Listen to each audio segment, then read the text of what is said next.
Hi everyone. 3 or 4 years ago, I decided to put together a PowerPoint presentation to share some of my checkered radio history with my YouTube subscribers. So I went ahead and did that, and then I'm not quite sure what happened, but basically I forgot about it, and it sat on an old laptop for several years really.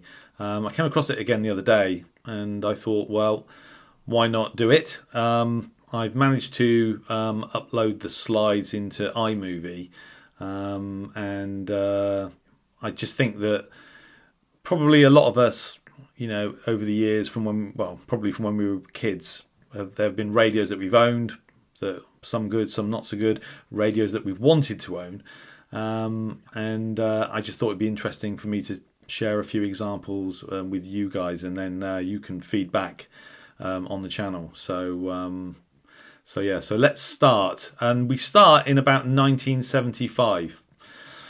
This little radio here was the first radio I ever owned. Now, this isn't the actual one, because that's a long time ago and I've got no idea what happened to it, but this is identical. This little transistor. They were built in Hong Kong, and there are tens or maybe even hundreds of brand names associated with this little radio. But mine was identical.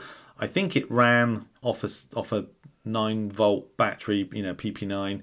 I can't remember. It came in kind of like a cardboard box with a lid, and there was a little section at the bottom for the earpiece.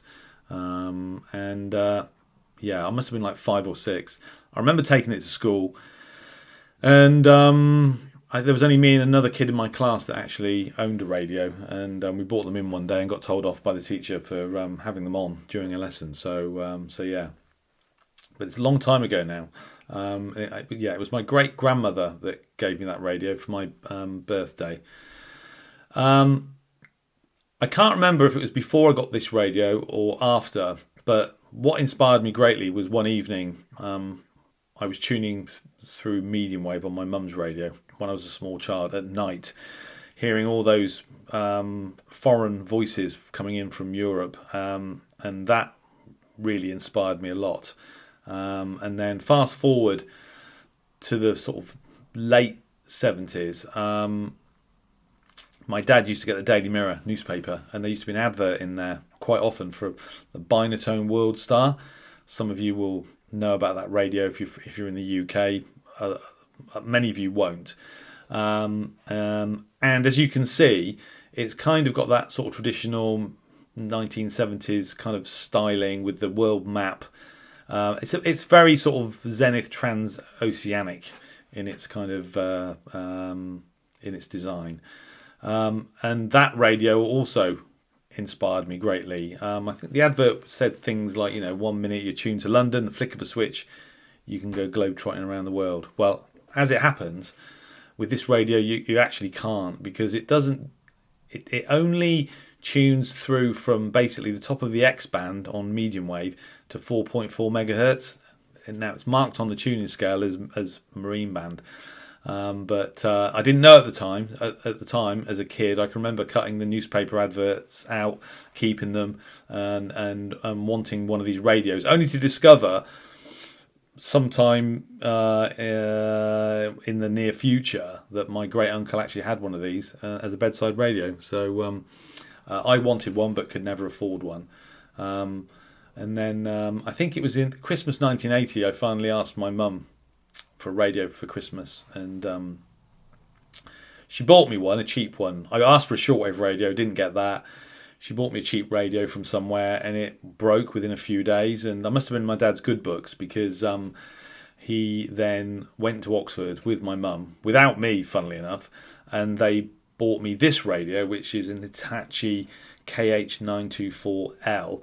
So this is about January 1981 I got this radio, and I listened to this radio in the evenings for a few years. I can remember many times listening to Radio Moscow, which I think was on 1500 kilohertz back in the day. Radio Tirana from Albania. I can remember hearing NDBs on long wave. It was a nice little radio. Again, can't remember what happened to it, but I used it for a few years. And then in 1984, when I passed all my exams, I got a budget of £5 per exam I passed. And I got this radio, which is the Amstrad 6011 communications receiver. And I think my mum bought it for me from her Littlewoods catalogue. And I can remember still being at school. I'd gone home at lunchtime and the radio would arrive, but I didn't have time to sort of open it. And I can remember sort of waiting until the sort of school bell went, going home and unboxing the Amstrad, my first shortwave radio. And that summer I can remember listening to All India Radio on shortwave in the back garden, and copying Radio Australia actually on it in the morning, one morning before school. I had a little logbook and used to write down the stations, etc. This photograph of that radio is obviously the radio's in a state of disrepair because the band selector switch went, and I couldn't really get to it. I ended up taking it apart, and the kind of tuning mechanism, which sort of relied on a sort of piece of elastic, it kind of all fell apart, and I couldn't get it back together again. So I don't have one anymore. I remember at the time being impressed by the performance of this radio, but I think in reality it probably wasn't that great. But my first ever shortwave radio, 1984. Fast forward to I think about 1988, and I bought myself the Sanjin ATS 803A, and this is the actual radio that I bought. This was the first radio I owned with PLL, direct frequency input, etc. San Diego YouTube channel, Mateus, described the 803A as the best ever budget portable shortwave radio, and I think he's probably right. I remember trying it. I attached a piece of wire to it and sort of strung it over a sort of curtain pole and had a sort of tune around and couldn't really hear anything, and then kind of forgot all about it, and it ended up in the shed for 20 years. I resurrected it when I got back into shortwave, and you guys will have seen some of the videos, or some of you will. Still have the radio, and it still works. So that was 1988. A couple of years later, I bought a Panasonic RFB40, and in this picture, this is basically a picture of it, but this is part of the background of a photograph of me asleep in bed with my eldest daughter laid on top of me, and nobody wants to see me half naked, so this is basically part of that picture. I kind of don't know why I bought it really, but this radio, although sensitive, was always hampered by the fact that it only tuned in 5 kilohertz tuning steps. And so I used it as a bedside radio, obviously, for quite a while. Look at the old kind of 1980s, early 90s style phone on the bedside table. It didn't get a lot of use, and I'm pretty sure I got it in about 1990. I moved house in about 97, and when I did that, I gave it to my brother, and because I didn't use it, and he had it for about 20 years. So that was 1990. Fast forward about 9 years to 1999, and here we have the Sony ICF SW 7600G. I asked for this radio for Christmas because I had a hankering I was going to get back into shortwave listening, and got it for Christmas, and I don't even remember trying it. Literally, I've got no recollection. The photograph that I've took here is because I decided to sell it on eBay 3 or 4 years later. And if you look at the next photograph, you can see, again, this is another photograph I took because I was selling it on eBay, and then finally, photograph of the box. So I wish I'd kept that radio. I was given one by an old gentleman I met in the jungles of Brazil when I was working out there. A few years ago, but it's developed a fault. The synchronous detection no longer works properly on it, so I ideally wish I'd kept this radio, but foolhardily I decided to sell it, probably in about 90. Well, I got it in 99, so probably sold it 2003, 2004. Fast forward a couple of years, here's the Binatone World Star.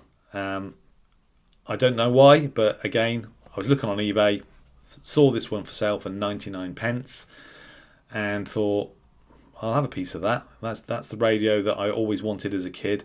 No one else bid on it, and I got it for 99p plus shipping. And as you can see, it's in excellent condition.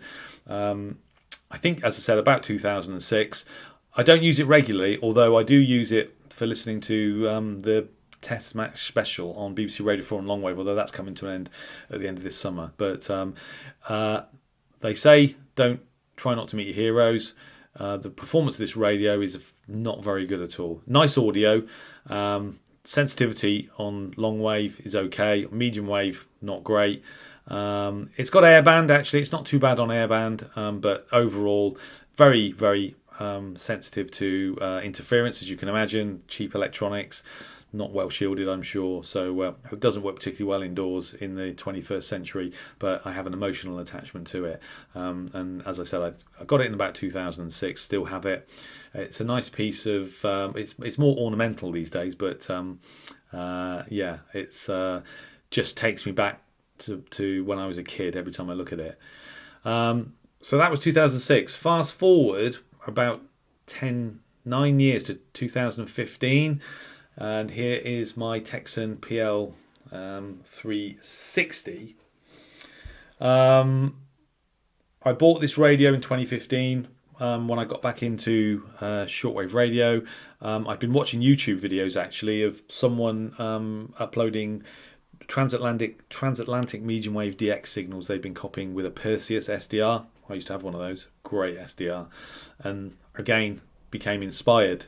And I thought, well, I'll buy a cheap radio, and I bought this radio from Amazon, I think, for like 30 quid. And I used this radio to start the channel. Some of you will remember if you've been around long enough. And I've still got it. I upgraded recently to the PL368, which has sideband and obviously direct frequency input access on from the front panel, but essentially the same radio. Love that radio. Really like the form factor of it, and that really kick-started the hobby for me back into radio. And then fast forward only a few months, and here we have the Yaesu FRG 8800. And I've included this because this is the first what I would call proper radio that I purchased when I got back into radio in 2015. This is the radio that I always wanted as a little kid, but obviously had never had any hope of being able to afford it. I bought one. It performs very well. Excellent audio. It wasn't the best tabletop receiver back in the day. That was probably one of the JRC NRD radios, 515, 525, which I've got now, but still an excellent receiver, quite easy to operate.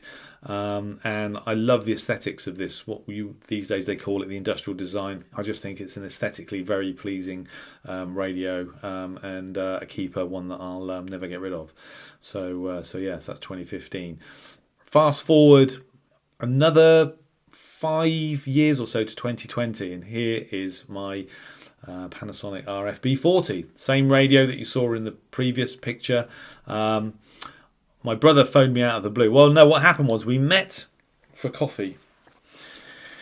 We used to do it quite regularly before the first lockdown, and we got chatting, and I sort of said to him, "Oh, do you ever use the Panasonic radio I gave you?" He said, "No." He said, "To be honest with you, I haven't seen it for years. It got lost in a house move." And I sort of said, "Oh, well, don't worry about it." And then he called me out of the blue and said, "Guess what? I found your Panasonic and you can have it back." So he gave it me back, and I still have it. And still a good radio, still works perfectly well. I recorded Radio Club de Paris on it a couple of years ago. I think just on the telescopic. So it is a sensitive radio, but still the selectivity issue.